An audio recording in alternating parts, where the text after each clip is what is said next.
সিন্ডিকেটের কথা বলছেন আপা। গত 16 বছর যাবত সিন্ডিকেট কারা লালন করছে? আওয়ামী লীগ পতিত সরকার। মুন্সি সাহেব, উনি টিপু মুন্সি, উনি বলতেন যে সিন্ডিকেট আমরা কিছু করতে পারতেছি না, পরিষ্কার বলছে।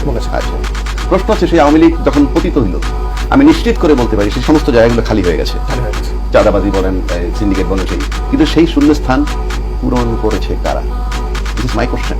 খালি নাই, পূরণ করেছে কারা? যারা শক্তিধর নিশ্চয়ই তার আমার তো দরকার নাই তো, যারা পূরণ করেছে তাদের কাছে দেশ নিরাপদ কিনা। সিম্পল, আপনি এইবার বুঝে নেন কারা সিন্ডিকেট।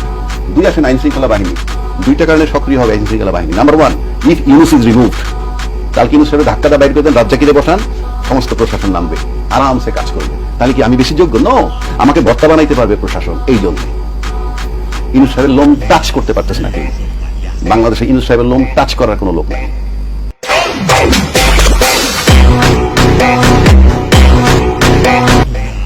আমি যদি প্রধান উপদেষ্টা আর ইউনুস সাহেব স্বরাষ্ট্র উপদেষ্টা বানিয়ে রাখি, তাও একই কাজ হবে। His presence in the state is enough. আরেকটা যদি বলেন যে ইউনুস সাহেব থাকবে না, নির্বাচন হবে, ইউনুস সাহেব থাকবে অন্য কোন প্রক্রিয়ায়, রাষ্ট্রপ্রধানকে সরাই দেন, তাতে আইন শৃঙ্খলা বাহিনী কাজ করবে। কারণ আইন শৃঙ্খলা বাহিনী দেখতেছে অর্ধেক আমাদের আছে।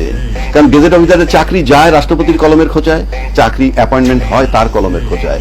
হি ইজ অ্যালাইভ, সে আছে। সুতরাং ভয় তাদের কম। আপনি চাকরিচ্যুত করতে পারতেছেন না, স্বাক্ষরটা কিন্তু রাষ্ট্রপতি করবে। এবং আমরা অতীত দেখছি যখন মাঠে মার্শাল মানে আর্মি নামে, তারপরে কাজ হয় না। This is first time. STC পাওয়ার দেওয়ার পরও যখন আর্মি কাজ করতে পারে না, নাথিং, এটা আই ওয়াশ, সিগন্যাল আছে, করবা না, তা নাহলে হয় না কেন? মাই কোশ্চেন ফিনিশ নেই। এবার আসেন আপনার 3টা চ্যাপ্টার।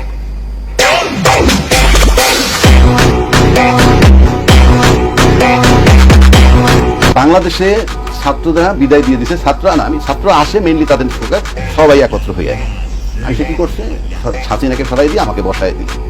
বসায় দেওয়ার পর কি হইলো, সেকেন্ড ধাপটা আসলো যে রাষ্ট্রপতিকে সরাইতে হবে, কারণ তো মসজিদের ইমাম না, আগেও বলছি এখনো বলছি। সে হলো দোসর। তাকে যখন অপারেশন করতে গেল, তখন একটা বড় দল বলল তাকে অপারেশন করলে সাংবিধানিক সংকট হবে।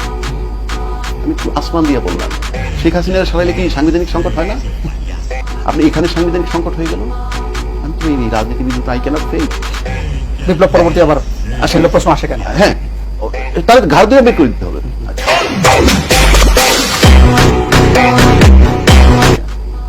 এরপর যখন এই ছাত্র একটা শক্তি হইল, এখন বিশাল শক্তি, কিন্তু ছাত্ররা কেন ছাত্ররা শক্তি সেটাও বলে দিচ্ছি। যেহেতু প্রশাসন মাঠে নাই, বাংলাদেশ সব রাজনৈতিক দল যেই ক্ষমতায় থাকুক, মাঠে তার রাজনৈতিক কর্মী কিন্তু থাকে। আমার রাজনৈতিক যে দলটা ক্ষমতায় যায়, তার মাঠের শক্তি তার কর্মী বাহিনী। ইউনুস সাহেবের সেটা নাই।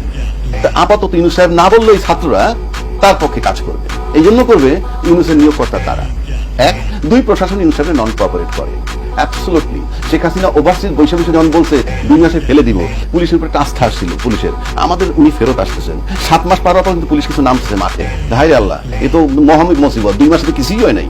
তারপরে 25 তারিখে যে সেনাপ্রধান ভাষণ দিল, আমি মনে করি নতুন দল গঠন করার ব্যাপারে সেনাবাহিনীটা অনুপ্রেরণা হিসেবে ছাত্রদের নেওয়া উচিত। লং রানে বলবে আপনার কথায় আমরা এই দল গঠন করছি।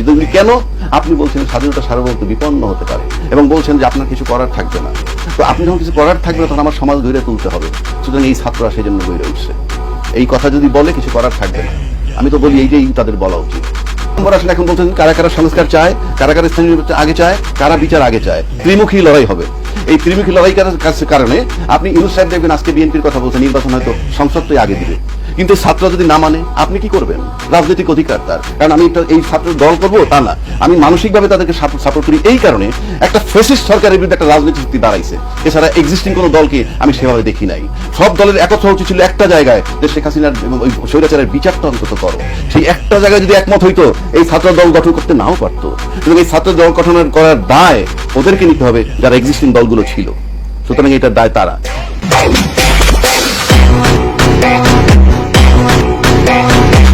এখন ইউনুস সাহেব যদি নির্বাচন দেয়, আমি মোটামুটি নিশ্চিত নির্বাচন হওয়ার সম্ভাবনা খুবই কম। কারণ 3টা ফোর্স প্যারালালি চলবে। ছাত্রদের একটা ফোর্স, এই রাজনীতিবিদদের একটা ফোর্স, পাশাপাশি আপনি যদি মনে করেন মাঠে যে আইন শৃঙ্খলা বাহিনী নাই, সেখানে সেনাবাহিনীর প্রধান, উনি একটা রেজিমেন্টেড ফোর্স, উনি একটা শক্তি। ওনার এই 3টা সমন্বয় না হওয়া পর্যন্ত আপনি বাংলাদেশের নির্বাচন অনিশ্চিত।